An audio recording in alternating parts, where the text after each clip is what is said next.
Subscribe करें और bell दबाएं ताकि कोई खबर रह न जाए।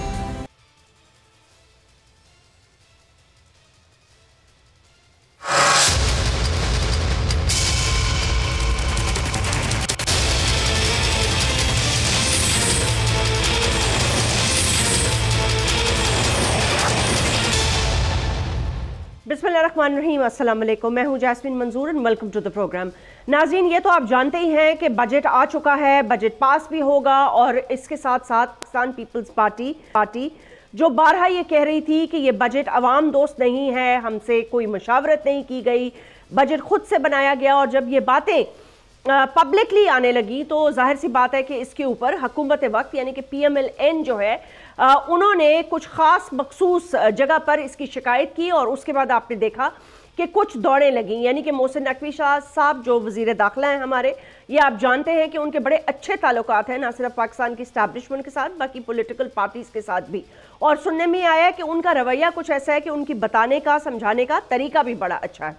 और इसमें ज़ाहिर है मेरे सीनियर कॉलीग्स हैं, उन्होंने मुझे ज्वाइन किया है, वो उनका तारुफ आप थोड़ी देर में कराऊंगी, वो ज़्यादा बेहतर बता सकेंगे कि सिवाय मेरे ख्याल से सिवाय चीफ मिनिस्टर पंजाब के और पंजाब के अहाते के बाहर उनकी तमाम बातें सुनी भी जाती हैं। तो उन्होंने मुलाकातें की, शहबाज शरीफ साहब का पैगाम आसिफ जरदारी साहब से, बिलावल भुट्टो जरदारी साहब से अलग, उसके अलावा दीगर और भी मुलाकातें हुई और ये तय किया गया जिस पर के अंदर की कहानी ये है कि प्राइम मिनिस्टर ने अपना मैसेज ये भिजवाया। I am not too sure about this but this is what I heard, I won't say from the horse's mouth, लेकिन ये ज़रूर सुना है कि उन्होंने कहा कि बजट हमने बस उतना ही बनाया जितना हमने आपके साथ शेयर किया। सो आप ये समझ सकते हैं कि इस वक्त जो पाकिस्तान की मईशत है उसकी भाग दौड़ किसके हाथ में है। And I have complete faith कि आने वाले सालों में ये ठीक हो सकती है, होने की कोई गुंजाइश है।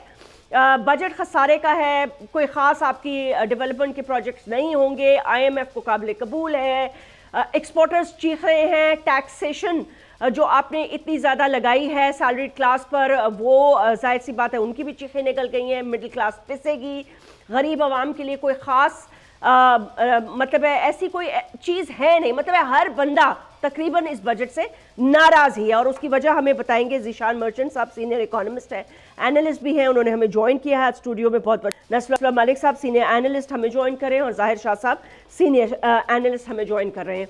सो बहरहाल मैं ये पूछूंगी ज़ीशान मर्चेंट साहब, कोई खुश भी है इस बजट से या सबकी चीखें निकल गई हैं? GST जो इतना ज़्यादा लगा दिया गया है, ये सारे अहदाफ पूरे कैसे करेंगे? IMF तो खुश है लेकिन आवाम का क्या हुआ और इनकी सियासत का क्या होगा? बिस्मिल्लाहिर्रहमानिर्रहीम। मेरे ख्याल से इस बजट पे जो है सिर्फ बजट पेश करने वाले लोग हो सकता है खुश हों, बाकी और तो कोई खुश नहीं है। हर चीज़ हम सुन रहे थे, फाइनेंस मिनिस्टर साहब ने जब इकनॉमिक सर्वे दिया तो उन्होंने बड़ी अच्छी बात की, मुझे बहुत अच्छा लगा। उन्होंने कहा कि जी nothing doing, everybody will have to pay tax, जो जितना कमाएगा उसको टैक्स देना है और जो नहीं कमाता है, जो कमाता है और टैक्स नहीं देता उसको भी सिस्टम में आके टैक्स देना पड़ेगा। मैं बहुत खुश हुआ, मैंने कहा यार चलो देयर इज सम होप, और हो सकता है कि कल, क्योंकि उन्होंने बड़ा जोर दिया कि मैं कल बताऊंगा, आज नहीं बताऊंगा, क्योंकि आज बता दिया तो कल मज़ा ख़राब हो जाएगा। तो यानी कि बजट जिस दिन पेश करूंगा उस दिन मज़ा ख़राब हो जाएगा, फिर मज़ा नहीं आएगा, क्योंकि हमने बड़ी सारी चीज़ें इसमें रखी हैं और आप लोग जब देखेंगे तो आपको बड़ा अच्छा लगेगा। मैं बहुत खुश हुआ, मैंने कहा चले परवरदिगार का शुक्र है कोई तो सोच रहा है पाकिस्तान के लिए।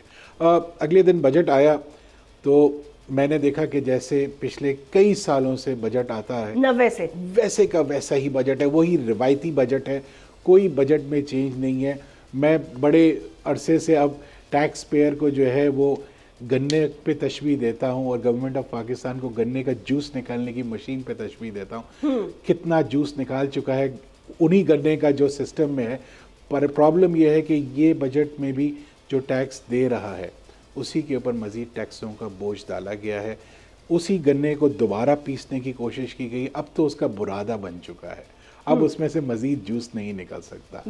आयरनी ये है कि 25 करोड़ लोगों की आबादी में 40 लाख के करीब टैक्स पेयर्स हैं जो कि लंगड़ा लूला टैक्स देते हैं, जिसमें से अगर 40 लाख का ब्रेक डाउन किया जाए तो कोई 5 से 10 हज़ार ऐसे टैक्स पेयर होंगे जो मुल्क का 80% टैक्स देते हैं। इसका मतलब ये हुआ कि 39,90,000 वो टैक्स पेयर हैं जो पूरे मुल्क का 20% टैक्स नहीं तो ये इसकी वजह क्या है? इसकी वजह मतलब हम ये है 90 से इस चीज पर बहस कर रहे हैं, 2024 मतलब अब चंद माह में खत्म हो जाएगा, 2025 तक आपके साथ के जो लोग थे, जो आपके साथ के ममालिक थे, उन्होंने बड़ी वियतनाम जैसे ममालिक, बांग्लादेश जैसे, श्रीलंका जैसे बड़े एग्जाम्पल्स हमारे पास, क्विक ग्रोथ की उन्होंने बड़ी इनिशिएटिव लिए, उन्होंने टारगेट मार्केट की and they just went ahead with it. लेकिन हम इस खसारे से ही नहीं निकल पा रहे कि हम यहाँ से टांग खींचते हैं तो डॉलर बढ़ जाता है, वहाँ से टांग खींचते हैं तो डॉलर सस्ता करने की कोशिश करते हैं, और फिर ज़रा सी हमारी एक्सपोर्ट्स में इधर से उधर डॉलर का खसारा आता है तो IMF के पास भागे चले जाते हैं कि भाई पैसे दे दो। देखिए, मुझे ये लगता है कि हमारे मुल्क में जो बहुत सारी गलतियां हैं उसमें से एक बहुत बड़ी गलती है कि ना हमने कंसिस्टेंट पॉलिसीज़ रखी, हमने हर साल पॉलिसीज़ को चेंज किया, ना हमने कंसिस्टेंट टैक्स रेट रखे, हमने हर साल टैक्स रेट को चेंज किया। ये एक बुनियादी एक जनरलाइज है कि आप जितना टैक्स रेट बढ़ाएंगे उतनी टैक्स की चोरी होगी। टैक्स अपनी जेब से खुशी से कोई नहीं देता, टैक्स को जेब से निकाला जाता है। आप अब देखें इस बजट में क्या हुआ, सैलरी टैक्स पेयर की रेट तो वही रखा 35%, लेकिन जो पहले 60 लाख रुपए के ऊपर 35% लगता था, अब वो 40 लाख रुपए के 41 लाख रुपए के ऊपर लगेगा। तो घर क्या लेके जाएगा? यानी इसका मतलब ये है कि 15,000 से लेकर 2,70,000 रुपए तक टैक्स बढ़ गया। मैंने जब ये टैक्स उन्होंने ये अनाउंस किया तो मेरा पहला मुझे इंस्टेंस ये लगा कि शायद पाकिस्तान में बहुत खुशहाली आ गई है, पाकिस्तान में इन्फ्लेशन ख़त्म हो गया है, पाकिस्तान की करेंसी बड़ी स्ट्रांग हो गई है। क्योंकि जब आप किसी की टेक होम सैलरी को कम करते हैं इसका मतलब ये है कि मुल्क में सब अच्छा है, लेकिन यहाँ तो उसका उलट है। आपने किया ये कि स्मॉल एंड मीडियम इंटरप्राइजेज जितनी भी होती हैं पाकिस्तान में, चाहे वो इंडिविजुअल कारोबारी तबका है या पार्टनरशिप फर्म्स हो, आपने उसके रेट को 35% से बढ़ाकर 45% कर। और दूसरा जीशान साहब, अब मैं अपने कॉलीग्स को भी शामिल करूंगी गुफ्तगू में। GST तो आपने लगा दिया है, लेकिन चले ठीक है, आपने अक्रॉस द बोर्ड लगा दिया, आपने कहा हर बंदा देगा हर। मुझे ये समझ में नहीं आ रहा कि वो लोग जो रेडी वाले हैं, जो कारोबार करते हैं, जो फल फ्रूट सब्जियां बेचते हैं, जो रसीदें नहीं बेचते, जो चाय बेचते हैं, पराठा बेचते हैं, अंडा बेचते हैं, पकौड़े बेचते हैं, बड़ी दुकानों वालों पे तो ये अमल दरामद हो जाएगा। तो अक्रॉस द बोर्ड आप कैसे करेंगे? क्या वहाँ पे कोई इंस्पेक्टर्स जाएंगे, FBR वाले जाएंगे कि सब? ये इसका कोई निज़ाम मुझे समझ में नहीं आ रहा। बस ये इसी तरह के कह दिया है कि जी हर बंदे ने GST देना है और GST आप पे आयद कर दिया, जबकि आपको पता है इसे निकलवाना बड़ा मुश्किल है। मैं नसरुल्लाह मलिक साहब आपको गुफ्तगू शामिल करूंगी। क्या सियासी पार्टीज, खुद पॉलिटिकल पार्टीज खुश हैं? और अब तो मेरी समझ से बिल्कुल बाहर हो गया ये बात, 90 की दिहाई से हम इस साइकिल में फंसे हुए हैं। ठीक है, 2 साइकिल्स हैं हमारी। 90 की दिहाई से हम इस साइकिल में फंसे हुए हैं कि पहले 90 से लेके 2000 तक 2009 तक पीपल्स पार्टी और PMLN की दुश्मनी और मुआशी जो पॉलिसीज हैं उसका कत्लो गारत, यानी कि हुकूमतें तो गिराई, साथ मईशत को भी तबाह किया। और IMF के पास कशकोल लेके गए और जाते रहे और हर साल यही रोना रोते रहे कि अगले साल इसको तोड़ देंगे, जबकि अब के ये मुझे नामुमकिनात में से नजर आ रहा है, क्योंकि जिस मुल्क की एग्री बेस्ड इकोनॉमी हो और उसकी जो एक्सपोर्ट्स हैं वो इतनी कम हो कि वो बोझ ही ना उठा सके कि सैलरीड क्लास तबका ज्यादा टैक्स देता हो और वो कम टैक्स देते हो, उनके ऊपर मतलब 1% टैक्स हो, तो फिर उसकी क्या टैक्स कलेक्शन होगी और उसकी क्या उसकी मतलब है? मुझे समझ में नहीं आ रहा कि ये PML ये बजट देने के बाद क्या सोच रही है, वो खुद क्या सोच रखते हैं, बिकॉज आप उनकी साइकिल को बहुत अच्छी तरह समझते हैं। शुक्रिया जैस्मीन। मेरे ख्याल में जिशान साहब ने जो बात की है बड़ी बुनियादी बात की है, वो ये है कि आप अगर टैक्स बढ़ाते चले जाएंगे तो टैक्स चोरी बढ़ जाएगी, और अगर आप टैक्स को उसके अंदर रिफॉर्म्स नहीं करेंगे और टैक्स जो है FBR की रिफॉर्म्स नहीं करेंगे तो उसकी बगैर आप आगे नहीं बढ़ सकते। यानी आपकी आमदन कम रहेगी और आपके अखराजात ज़्यादा रहेंगे, उसके नतीजे में फिर आपको किसी न किसी एक तबके को जो है वो मारना पड़ेगा। कभी आप सैलरी क्लास को मारेंगे, फिर GST बढ़ाएंगे ताकि आप अपने खर्चे पूरे कर सकें। बदकिस्मती से आपको याद होगा 97 में मियां नवाज शरीफ ने ये ऐलान किया था कि वो FBR की रिफॉर्म करेंगे जी, और वो रिफॉर्म्स आज तक लोग शायद देखते ही रह गए, उसमें नहीं हो सकी। ये बजट भी या माजी का बजट भी बागुओं का बनाया हुआ बजट होता है, जो ग्राउंड रियलिटी से शायद उतने वाकिफ ही नहीं होते। उनको इस बात का अंदाजा ही नहीं होता कि अगर आप एक बंदे को निचोड़ते चले जा रहे हैं अल्टीमेटली वो कहाँ जाएगा? वो टैक्स चोरी की तरफ चला जाएगा। वो अपनी जो है सैलरी भी बाद लोग इस तरफ चले जाएंगे जी ठीक है हमें आप कैश में दे दें, इतनी कैश में दे दें, इतनी आप बैंक के थ्रू दे दें ताकि हम टैक्स से बच सकें। यानी मसला ये है कि आपने टैक्स ना रिफॉर्म्स किए हैं, ना टैक्स के लिए एक ऐसा माहौल बनाया है कि लोग खुद टैक्स दें। मर्चेंट साहब ने बड़ी अच्छी बात की कि आप जबरदस्ती निकालते हैं जेबों से, यानी आपके यहाँ ऐसी इन्वायरमेंट ही नहीं है कि लोग कंट्रीब्यूट करें, सोसाइटी में बैठे हुए लोग कि ठीक है हम कमाते हैं, हमारी रियासत है, हमारी हुकूमत है, इसके खर्चात हैं और हुकूमत चलाने के लिए पैसे चाहिए और हम अपना हिस्सा इसमें अपना डालें। लेकिन होता क्या है, अब जो छोटे दुकानदार जिनका आप जिक्र कर रही हैं, उन दुकानदारों से भी टैक्स वसूल नहीं हो सकता। इतने बड़े जो है बाज चेन्स छोटी छोटी बन चुकी हैं, एक जो बेशुमार दुकानों पे आप मुश्तमिल हो चुकी हैं, लेकिन उनके पास जाता है एक इंस्पेक्टर, उनसे 5-10 हज़ार रुपए लेके आ जाता है और उसके बाद उनको पूछने वाला कोई नहीं है। जब तक आप टैक्स के निज़ाम को बेहतर करने के लिए जो कंसर्न लोग हैं, जो टेक्नोक्रेट्स हैं, जो टैक्स एक्सपर्ट्स हैं, आप उनके साथ बैठ के पूरे निज़ाम को आप दोबारा से आज सर नो इसकी तंजीम नो नहीं करेंगे, आप ऐसे ही लगे रहेंगे। कभी आप फ्यूल सरचार्ज बढ़ा देंगे, कभी आप बिजली की कीमत बढ़ा देंगे, कभी आप सैलरी क्लास को दबोच लेंगे तो और आप अपने पैसे पूरे करने की कोशिश करेंगे, फिर आप IMF के पास चले जाएंगे, वहां से कर्जे लेंगे, कर्जों पे सूद देना शुरू कर देंगे। तो एक सर्कल है जिसके अंदर हम घूमते चले जा रहे हैं। इससे निकलने के लिए जो हंगामी इकदाम करने चाहिए थे, हुकूमत दावेदार होती है, खान साहब आए थे, उन्होंने भी कहा था कि ये ऐसे फैसले किए जाएंगे जो बेशक अनपॉपुलर हों लेकिन उससे मुल्क की मैशत बेहतर हो जाएगी। अनपॉपुलर फैसले तो नहीं हुए। PMLN ने कहा हमने अपनी सियासत कुर्बान कर देनी है जी, लेकिन हमने फैसले करने हैं बेशक अनपॉपुलर हों। कौन से अनपॉपुलर फैसले किए गए? यानी जो मराहत आप शाफिया को देना चाहते हैं उससे तो आप पीछे हटने को तैयार नहीं है। आप फ्री यूनिट्स बिजली के हैं वो आप देने को तैयार नहीं है, वापस लेने को तैयार नहीं है। आप बिजली चोरी है, आप देख रहे हैं 2022-23 की रिपोर्ट है जो कौमी असम्बली में पेश की गई सेक्रेटरी एनर्जी की तरफ से कि एक ग्रिड स्टेशन है बन्नू का, वहां से 5 अरब की बिजली चोरी कर ली गई। यानी आप उन्हें निशाने इबत बनाने को तैयार नहीं है, बिजली की कीमत अब बढ़ाए चले जा रहे हैं। वो कहते हैं ना सियासत कुर्बान हो जाती है, हमारी कॉन्स्टिट्यूएंसीज तबाह हो जाती है। मतलब है आपको सियासत और आपको अपनी सियासत, अपनी कॉन्स्टिट्यूएंसीज, आपको अपना वोट बैंक प्यारा है, लेकिन आपको ये नहीं समझ में आ रही कि इस मुल्क को पटरी पे किस तरह डालना है। मतलब है मुझे तो ऐसे लगता है कि it's a hopeless cause now, कि मतलब है ये हम वही बात हो गई नसरुल्लाह मलिक साहब कि 90 की दहाई से हम सर दीवार से टकरा रहे हैं, एंड में सर हमारा ही फट रहा है, दीवार को कुछ नहीं हो रहा। बिल्कुल दुरुस्त कहा आपने। और देखिए मसला ये है कि अगर मुझसे कोई बंदा पूछे कि आप टैक्स रिफॉर्म्स करें, मैं एक्सपर्ट नहीं हूं, मैं क्या कह सकता हूं। मैं भी इसी तरीके से आप वज़राए खजाना देख लें जो बन के पंजाब में या मरकज में या उस तरफ आते रहे KPK के अंदर या बलूचिस्तान के अंदर, आपको उससे अंदाजा हो जाएगा कि हम कितने सीरियस हैं। यानी आप चैम्बर्स ऑफ कॉमर्स आपकी मौजूद है, आपकी फेडरेशन मौजूद है, आपकी ताजर कम्युनिटी मौजूद है, आपकी बिजनेस कम्युनिटीज के फोरम मौजूद है। टैक्स के हवाले से आप अपनी सियासी जमातों से बातचीत करने को तैयार नहीं है, एक्सपर्ट से आप क्या बातचीत करेंगे? सही बात आप किसका इनपुट लेने को तैयार नहीं है। बिल्कुल ठीक है।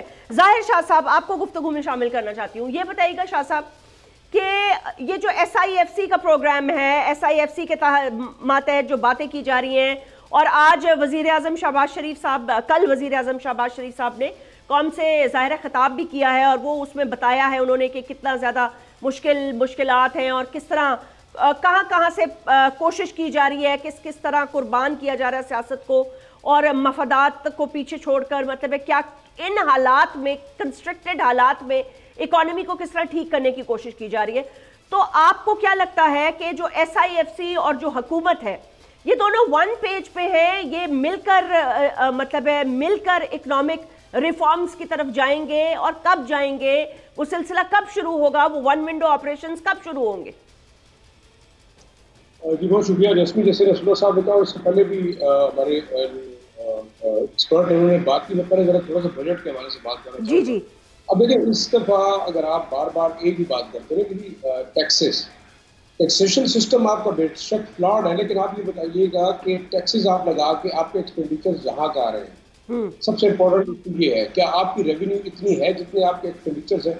मेरे पास फिगर है, आप हैरान हो गए कि इस दफा आपके 38 ऐसे डिपार्टमेंट हैं जिन्होंने 454 बिलियन रुपए जो है वो ज्यादा स्पेंड किया है इस कंपेरेटिवली, जो कि बजट एलोकेट किया गया था उनके लिए।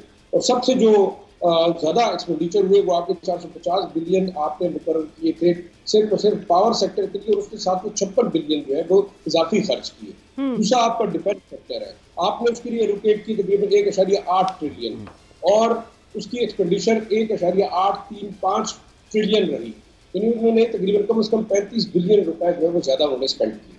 अगेन फिर अगर आप ओवरऑल देखा जाए तो आपका जो गर्दिशी कर्जों की हम बार बार बात करते हैं, तो आपके गर्दिशी कर्जे इस वक्त कितने ट्रिलियंस ऑफ डॉलर तक चले गए हैं और वो मजीद बढ़ते जा रहे हैं। तो आपके जो IPP सेक्टर है वो बड़ा इंपॉर्टेंट है।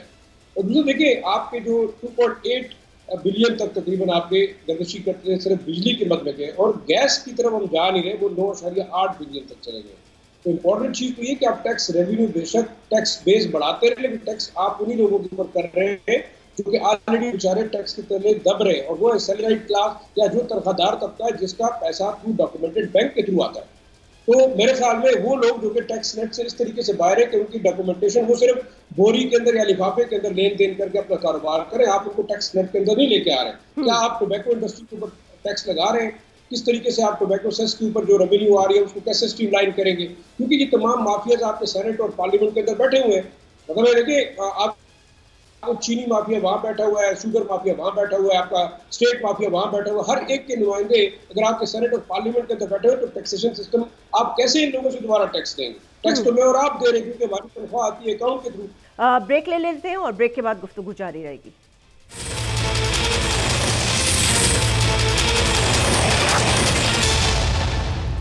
वेलकम बैक नाज़रीन। आप जानते हैं कि हुकूमत के 100 दिन पूरे होने पर कल मियां मोहम्मद नवाज शरीफ साहब वज़ीर आज़म पाकिस्तान ने खिताब किया था कौम से, और इस खिताब में उन्होंने सियासी बातें भी की, उन्होंने इंटरनेशनल कॉन्टेक्स्ट में भी बातें की, लेकिन क्योंकि हम पाकिस्तान की इकॉनमी पे बात कर रहे हैं और पाकिस्तान की मईशत के हवाले से या बजट में जो चीज़ें दी गई हैं या जो बजट की मैं ये कहूँगी कि अंदर जो टैक्सेशन के ऊपर जो टैक्सेशन की है उस पर हम बात कर रहे हैं। उस हवाले से वज़ीर आज़म पाकिस्तान ने कहा कि भाई हमने बड़ी कुर्बानियाँ दी हैं और अब कर्ज़ों के ऊपर हुकूमत कह रही है कि 20% हमें कर्ज़ों के ऊपर अदायगियाँ देनी पड़ेंगी। उसके बिल उन्होंने कहा कि पेट्रोल भी हमने सस्ता किया है, और वज़ीर आज़म ने यह भी कहा है कि पिछले 4 सालों में मुल्क में महंगाई का एक तूफ़ान था और अब वो काफ़ी हद तक कम हो गया है। हम 38% से 12% पर महंगाई को ले आए हैं। ज़ीशान मर्चेंट साहब, वज़ीर आज़म पाकिस्तान ने ये जो बातें की, आप इससे एक हद तक एग्री करते हैं। अच्छा, दूसरा मुझे ये बताइए कि उन्होंने कहा सबसे बड़ा क्रेडिट तो ये जाता है कि हमने मुल्क को डिफ़ॉल्ट होने से बचाया। देखिए, मैं तो मैं इतने अरसे में, मैं जितने अरसे से बजट को देख रहा हूँ या जो मेरी सोच है या जो मैं जितना समझता हूँ, मैं इतना डिसअपॉइंट कभी नहीं हुआ। अच्छा। मुझे इस बजट में उम्मीद थी कि कोई मुझे पॉलिसी फ्रेमवर्क नज़र आएगा। मुझे इस बजट में उम्मीद थी कि जो इंपोर्ट सब्स्टिट्यूशन सेक्टर्स हैं उसके लिए कोई ऐसी वे नज़र आएगी कि हमारा इंपोर्ट का बिल कम हो जाए। मुझे इस बजट में ऐसी उम्मीद थी कि जो हमारा SME सेक्टर है उसको कोई बूस्टअप दिया जाए। मुझे इस बजट में उम्मीद थी कि एक आम आदमी को जो है थोड़ा सा रिलीफ मिले। मुझे क्या तो रहे ना, हमने पेट्रोल सस्ता किया, हमने ये किया, हमने वो तो इंटरनेशनली सस्ता हुआ तो उन्हें पास ऑन करना था। मुझे इस बजट में उम्मीद थी कि जो ट्रेडर पिछले कई सालों से पाकिस्तान में टैक्स नहीं दे रहा, उसे टैक्स नेट में लाने की कोई ना कोई तजवीज़ नज़र आएगी। मुझे उम्मीद थी इस बजट में कि इस बजट में एग्रीकल्चरल सेक्टर जो 22% से ज़्यादा GDP में कंट्रीब्यूट करता है उसको भी कुछ ना कुछ टैक्सेशन में लाने की कोशिश की जाएगी।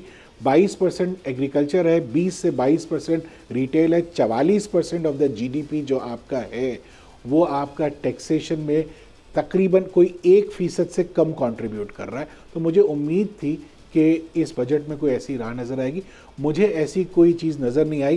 प्राइम मिनिस्टर साहब ने यकीनन अच्छी बातें की हैं, उन्होंने अपनी कोशिश की कि वो हमें और आपको समझा सकें कि वो कितनी एफ़र्ट कर रहे हैं, लेकिन वो एफ़र्ट कहीं ट्रांसलेट होती हुई नज़र नहीं आई। मुझे इस बजट में गवर्नमेंट के अपने खर्चे कम होते हुए नज़र नहीं आए।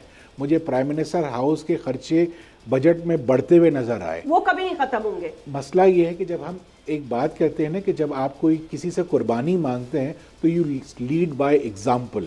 आप अपने घर से शुरू करते हैं कि यार मैं ये चीज़ नहीं करूँगा, नहीं चाहिए मुझे 40 गाड़ियों को इंटोराज, मैं कम गाड़ियों में लेके चला जाऊँगा। एक गाड़ी भी काफ़ी है। एक गाड़ी भी काफ़ी है। दुनिया में आप दुनिया के मुल्कों में देखें, वेरियस कंट्रीज़ हैं जहाँ प्राइम मिनिस्टर के साथ 1 या 2 गाड़ियाँ होती होंगी, लेकिन हमारे साथ तो पूरा फौज चलती है।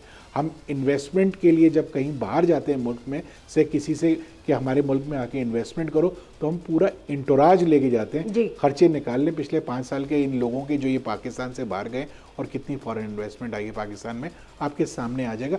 मसला ये है कि अब आपका जो प्रोग्राम का टाइप है ना, टाइटल जो है वो बड़ा ज़बरदस्त है, बस बहुत हो गया, अब इसको इनको करना पड़ेगा। देखिए अब दुनिया जो है वो आर्टिफिशियल इंटेलिजेंस पे जा रही है जी। दुनिया जो है ये कह रही है कि ये हमने कर दिया है, हम तो ये कहते हैं कि अब हम ये करने जा रहे हैं, हम तो डॉक्यूमेंटेशन करने जा रहे हैं, हम डिजिटलाइजेशन करने जा रहे हैं। दुनिया की ये कहती है कि मैंने ये 10 साल पहले कर दिया था।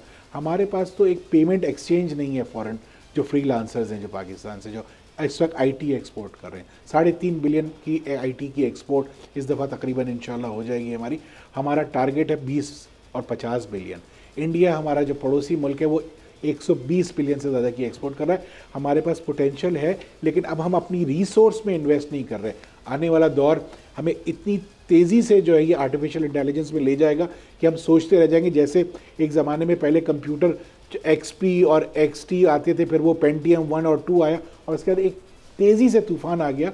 हमें उसके लिए आज अपने आप को तैयार करना है। हम कर रहे हैं ना अपने आप को तैयार, हम एक्स ब्लॉक कर रहे हैं, हम सोशल मीडिया पे बंदिशें लगा रहे हैं, हम पंजाब से काले कवानीन पास कर रहे हैं, हम हर तरह से कोशिश कर रहे हैं कि किसी ना किसी तरह बस इतना कंट्रोल कर लिया जाए कि कोई बात ना करे। और अगर आपने गलत बात कर दी कि ये भी गद्दारी के जिम्मे में आ सकता है। नस्ल मलिक साहब, पता नहीं आपके सूबे से एक कमेंट ले लीजिए मुझसे। जिस मुल्क का प्राइम मिनिस्टर और जिस मुल्क का फाइनेंस मिनिस्टर और दूसरे मिनिस्टर्स जो है वो अगर यूज करें ऐसे फोरम्स को कि जो बैन है पाकिस्तान में, तो वो VPN करके यूज करते हैं, तो ऐसे बैन का क्या फायदा है? एग्जैक्टली आई मीन मतलब उनको अपनी बात दुनिया तक पहुंचाने के लिए इलीगल मीन्स यूज करने पड़ते हैं।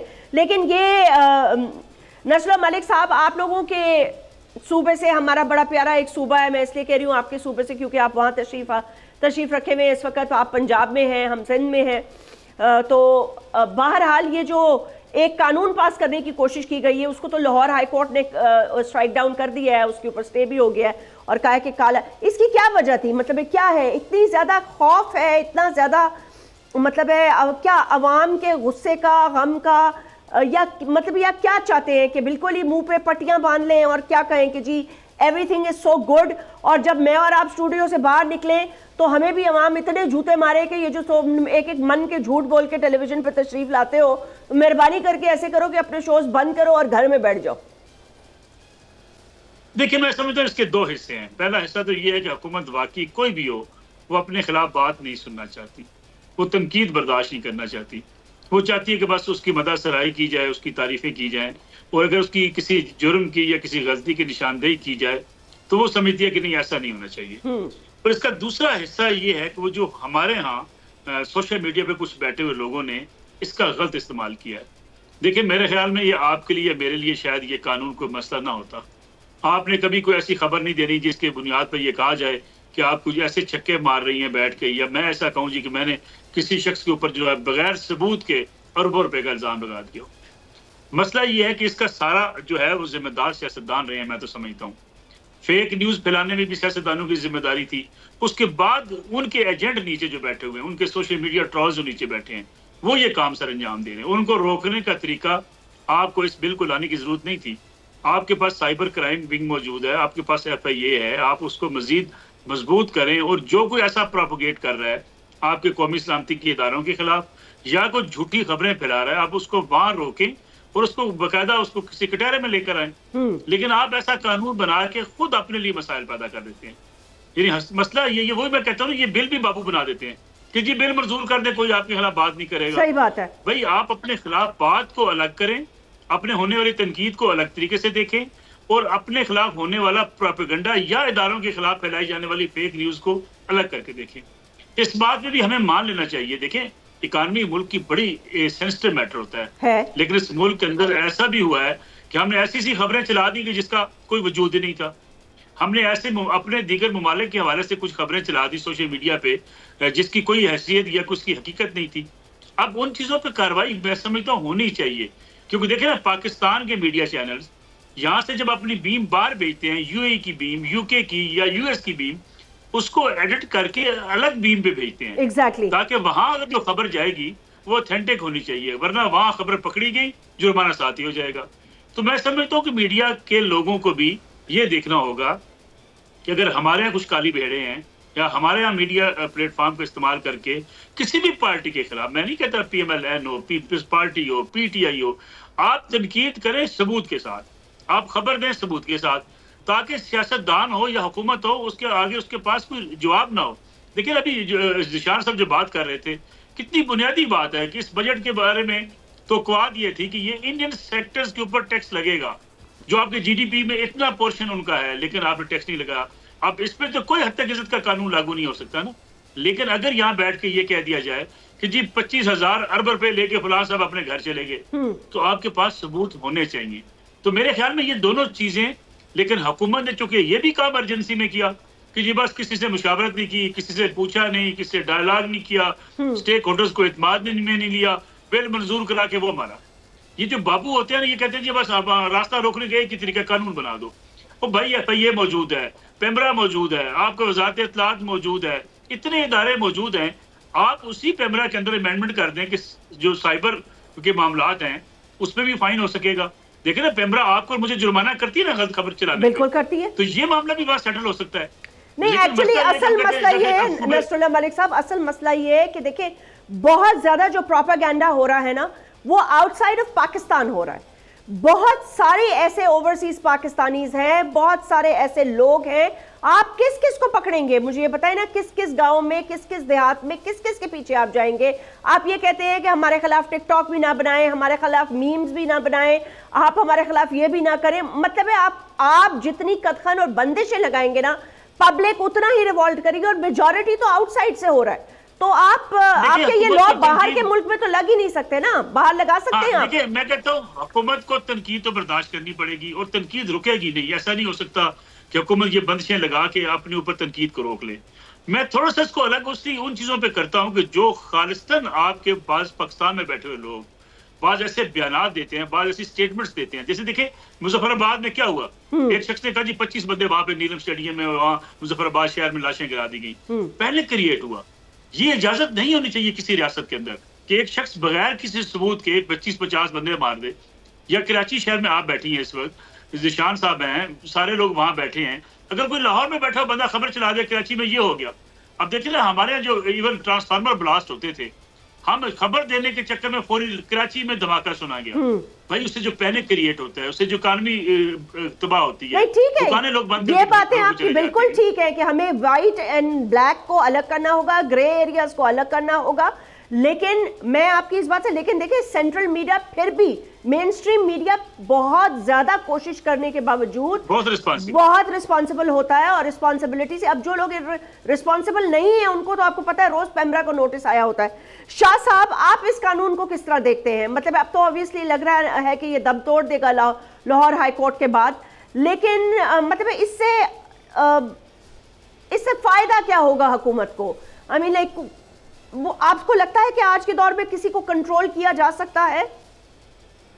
देखिए मैं नसरुल्लाह भाई ने बड़ी अच्छी बात की। क्या आपके पास पी का लॉज मौजूद नहीं है? क्या आपके पास साइबर क्राइम के लॉज मौजूद नहीं है? क्या आपके पास लेबल और सिलेंडर के लॉज मौजूद नहीं है? क्या प्रेस जो आपके पेमरा के लॉज है वो नहीं है?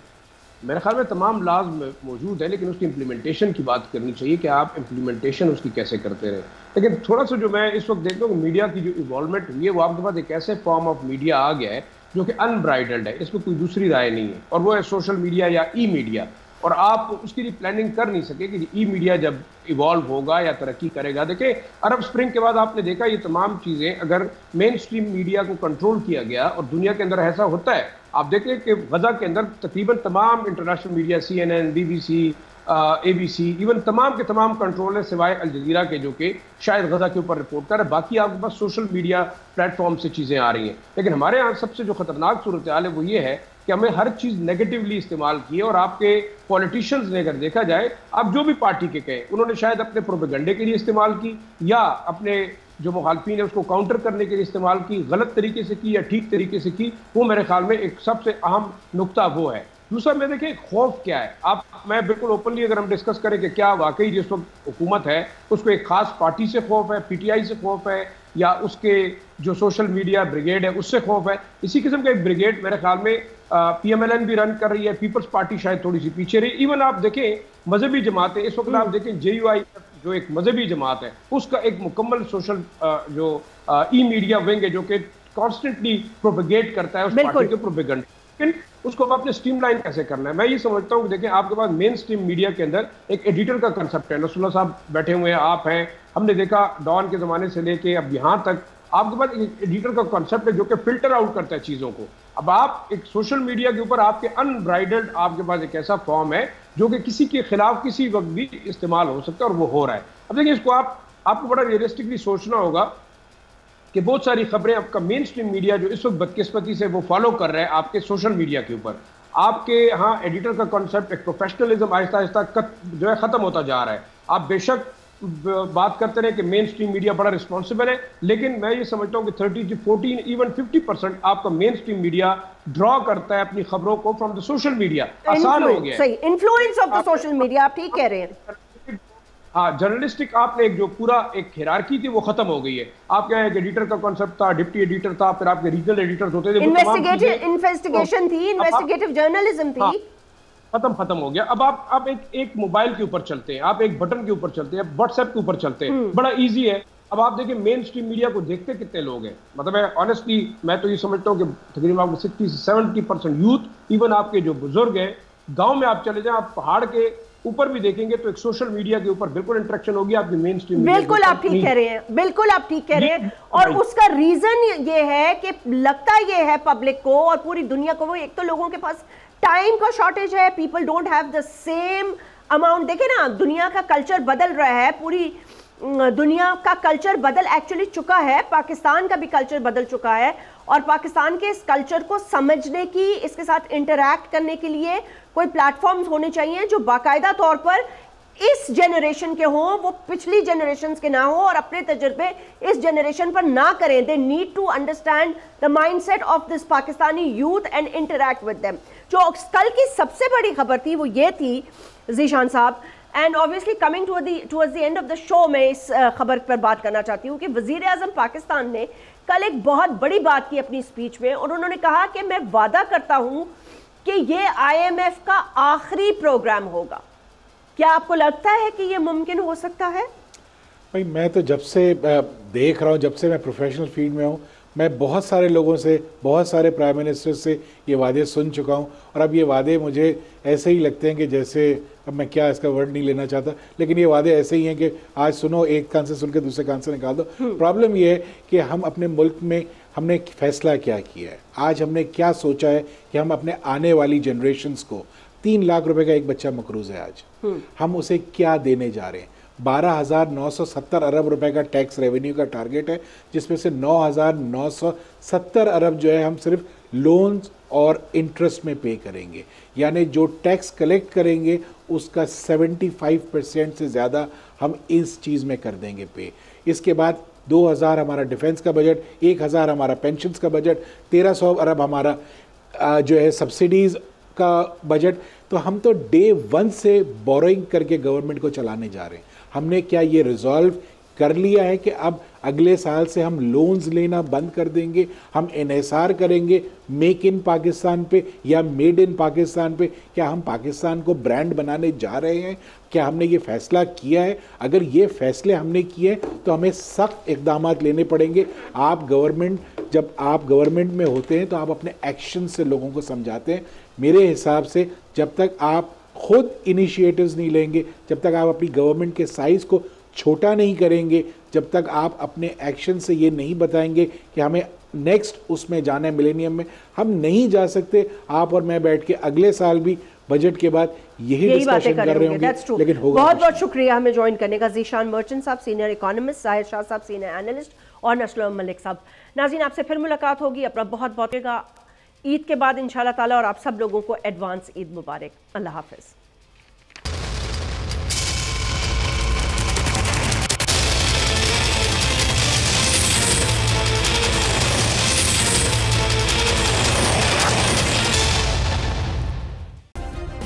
सब्सक्राइब करें और बेल दबाएं ताकि कोई खबर रह न जाए।